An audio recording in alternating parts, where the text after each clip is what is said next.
Deacon Ron here, welcome to Elijah's Fire. We are created for communion with God. This communion begins now and goes on into eternity. And today I want to focus on our communion with God in and through nature.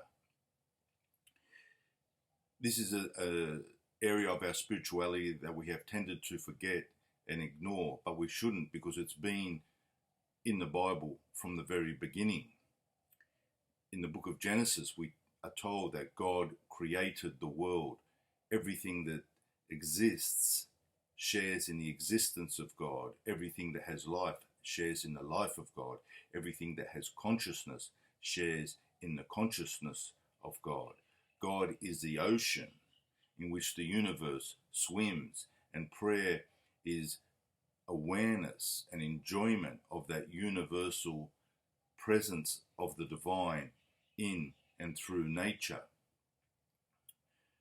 St. Paul says in Romans that humans have no excuse for not believing in God, because he can be known, God can be known through the things that he has made. St. Anthony of the Desert, when asked what does he do all day in the desert, because he had no books to read, he said that he had two books, the book of nature and the book of the Bible. And in both books, on every page, they speak about God. So what Paul and Anthony were saying was that nature is revelatory. Nature reveals God. We can come to God. We can come to know God through nature. Every blade of grass, every song of the bird is revealing God.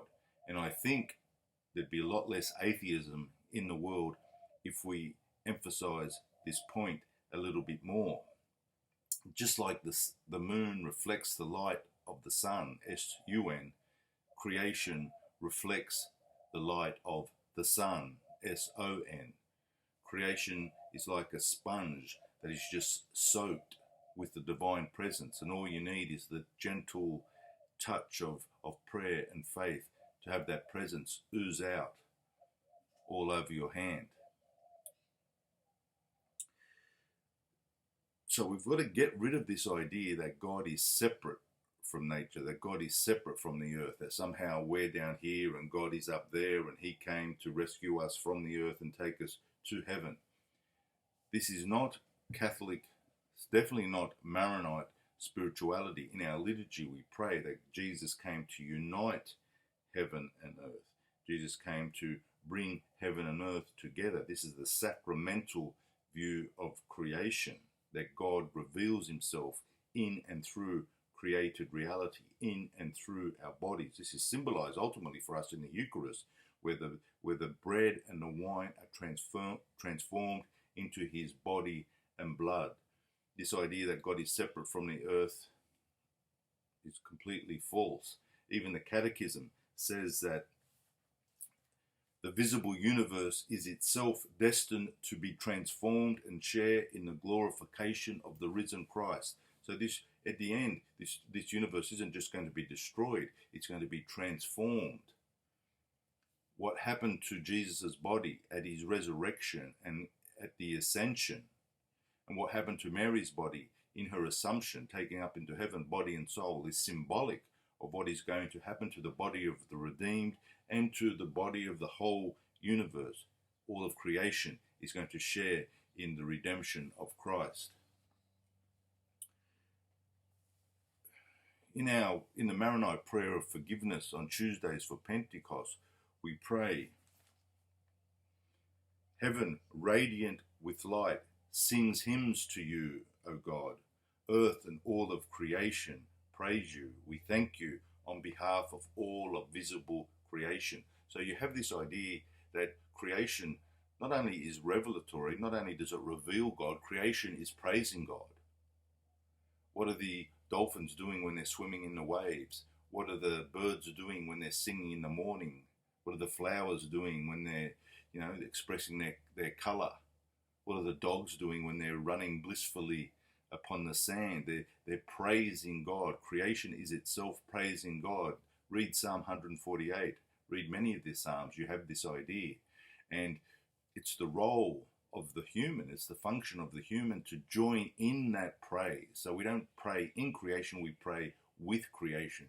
Creation is praising God, and it's our job, it's our role, it's our function of as humans to join in with creation in this cosmic liturgy.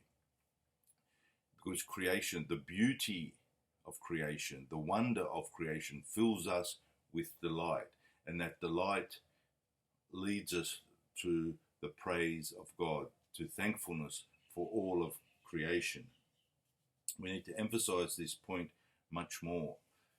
And I think if we did, there'd be a lot less atheism, and I don't think we would have assaulted the earth the way we have assaulted the earth since the Industrial Revolution.